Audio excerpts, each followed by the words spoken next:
Well, the last LEGO game I covered may have lacked the bricks and minifigures that I had hoped to see, but maybe we'll find some in Legoland. I mean, I'd be quite shocked if we didn't. That would be hilarious, a game called Legoland but with zero LEGO. Ha! Anyway, as the title implies, the game is based off of the series of LEGO theme parks from around the world. It hit store shelves in April 1999, just 1 month after the release of the amazing Roller Coaster Tycoon. So I wonder where the developers of Legoland got some of their ideas from. But before I say that it's a mediocre Roller Coaster Tycoon clone, let's give Legoland the benefit of the doubt, because we don't know until we play the damn thing, right? Right.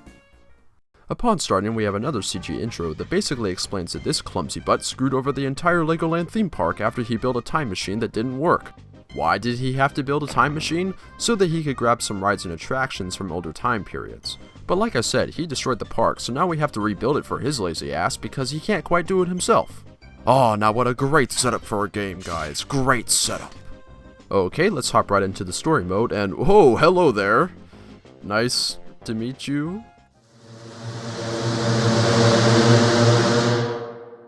Right off the bat, we're given tutorials that teach us how to play the game. Now this is to be expected in a theme park simulator that's intended for kids, but the problems become evident when you figure out that these tutorials are almost completely unnecessary. Everything from opening menus to placing attractions to laying down paths is spoon-fed to you in baby steps, kinda like how America's educational system works. But here, 90% of the tasks are really quite obvious, so pushing through these unskippable tutorials was a little painful, but at least it didn't stop me from playing the game. What? Where has that spider ride come from? I thought the professor was making a teacup ride. He tried to make a teacup ride, but then somebody showed him a cease and desist. After you're done with the tutorials, you can do missions that have set goals for you to complete, or you can create your own park in the free play mode, which is what I chose. However, upon selecting that mode, you will get this menu that lets you select things to put in the park. I have no idea why this menu is even here. Why couldn't all these things already be there when you're building? And there's a limit to how many things you can select? Why? But what's interesting is that if you select just one thing, the game will only allow you to build with that one thing. So with this amazing achievement in programming, I sent out my army of gardeners to create Cacti Land, where you can get pricked for the low mission price of $199.95. As I was fooling around in the free play mode for a bit, I quickly discovered the lack of content that this game holds. As you can see by this footage comparison, Legoland is indeed a Roller Coaster Tycoon clone, but there's a lot of stuff missing. For example, as far as most of the attractions go, there isn't any customization to be found. So how about we break the process down? Number 1, place the attraction. Number 2, lay down the path. Number 3, watch the minifigures nearly die. And finally number 4, anticipate the lawsuits. But Legoland also doesn't have features that are practically staples in theme park simulators, like building vertically and rotating the camera. You can build racetracks and roller coasters, but they simply don't have as much depth as you would find in Roller Coaster Tycoon. There is also a lack of micromanagement, which pretty much means that there's no consequence if you put the only soda shop in the park way in the back or do some other assholish thing. When you do this in Roller Coaster Tycoon, you pay for your bad behavior with negative ratings and less money rolling in. Plus, watching people walk so far to get to the one single bathroom in the park is really quite hilarious. Especially when you can raise the price to a ludicrous $20. I mean, my god, what am I doing? In comparison, Legoland's free play mode is just all like, hey kids, build whatever you want. Cactus Lands and Fountain World tributes are greatly appreciated.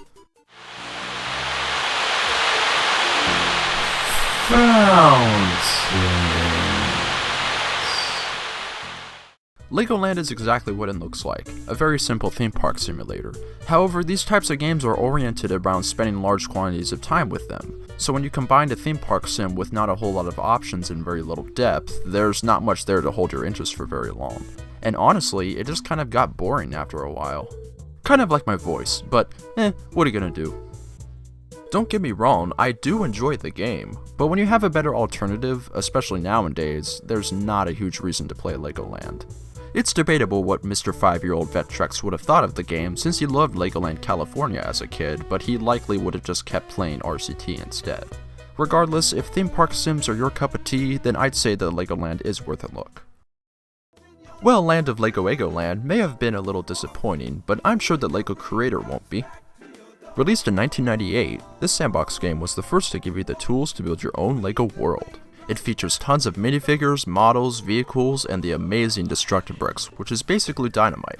Similar to Legoland, it does feature tutorials, but this time they're optional, and they're taught by this cool wizard guy.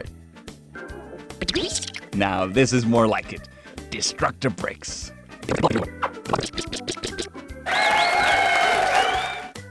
Woohoo! You finished Destructive Bricks. If you want to blow things up now, click the door button. My favorite parts of the game are watching how vehicles and minifigures react to each other and the Destructive Bricks. What's more is that you can program them to travel in specific directions or even control them yourself. So with these incredible qualifications, I created a LEGO minifigure war. It's not one, not two, but a whopping 3 lonely firefighters against an army of naked civilians. With their hatchets ready, the firefighters know they are severely outnumbered. Oh, but the naked civilians only have their bare fists to defend themselves. With the barriers assembled, it is time to witness the epicness in its entirety. Commence in 3, 2, 1. A cluster of the naked civilians rush toward the enemy, although it seems that the majority of them have no idea what the hell to do. Why look, one of the firefighters is rushing toward the naked civilians to get an early kill. But oh no, look at this. He seems to not notice the Destructive Brick right in his path. This could be very bad for...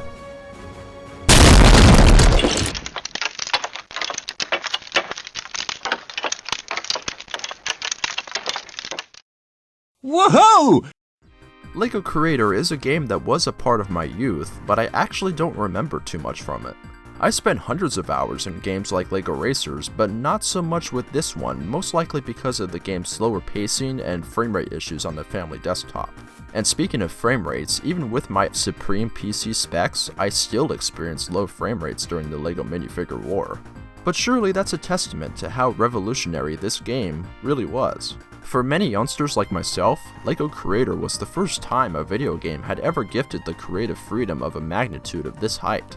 And when you consider that it came out in 1998, the game was certainly ahead of its time, and it's unfortunate that something like this doesn't get more recognition. Sure, there are better options nowadays, and it's not exactly something that I could play for more than a couple of hours, but I can't deny that the game is fun to screw around in, and it does possess the charm factor that most LEGO games have. And for that, I'd say that it is worth checking out, or at least one of its many sequels. Now you would think that this would be the end of the story to LEGO Creator, but there's one more strange piece to the puzzle. Enter 1995's Gryphon Bricks, developed by Gryphon Software, who is most widely known for creating the Morph series of photo editing programs. But take one quick look at this case, and you'll realize that something isn't right here. You won't be able to find a LEGO logo, but something you will find are bricks that look exactly like LEGO bricks.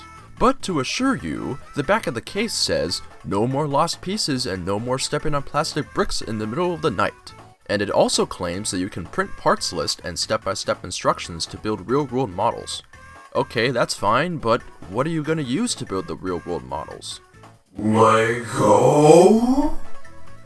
With so many questions going into my head, I had to try it out. But surprisingly, it's not half bad. The game basically allows you to build anything you want from 300 selectable bricks. It has two different interfaces, one that is properly organized for adults and one that is messy as hell for the kids. A script list is also present, which will give you preset designs like walls and minifigures. And so I created Bob. I started building a house for him, but one day, while Bob was admiring his unfinished house, old Bloody Mary appeared out of nowhere! And just killed him right there. Poor bastard. Okay, so it's obvious that Gryphon Software copied some of LEGO's bricks, and even the basic design of the minifigures, but I have to ask, why didn't they just pay for the LEGO license? Maybe they couldn't afford it, but I think they just didn't give a shit. I don't know. What's interesting is that today we have Build with Chrome, which looks and feels a lot like Griffin Bricks. So depending on how you look at it, you could say that all three companies are guilty of copyright infringement. Oh, I can only imagine how that court case would go. No, Your Honor. We didn't copy LEGO. We copied Mega Bloks. No, you didn't! No! Hey, you made it to the end of the video. Thank you very much, guys. It really does mean a lot. If you're up for some more forgotten games, I have my previous LEGO episode I did right here, and the fourth and final part to this incredible LEGO marathon, which will be on its way very soon. Also, I would like to announce that I have opened up a Patreon. It's 100% completely optional. If you just want to watch my videos, then I am absolutely okay with that. If you would like to stay updated on my videos, then please consider subscribing, and I will see you all in the final LEGO Games episode. Oh boy, what's it gonna be? I can't say, but it'll be here before you know it. Thanks for watching, guys. Have a good one.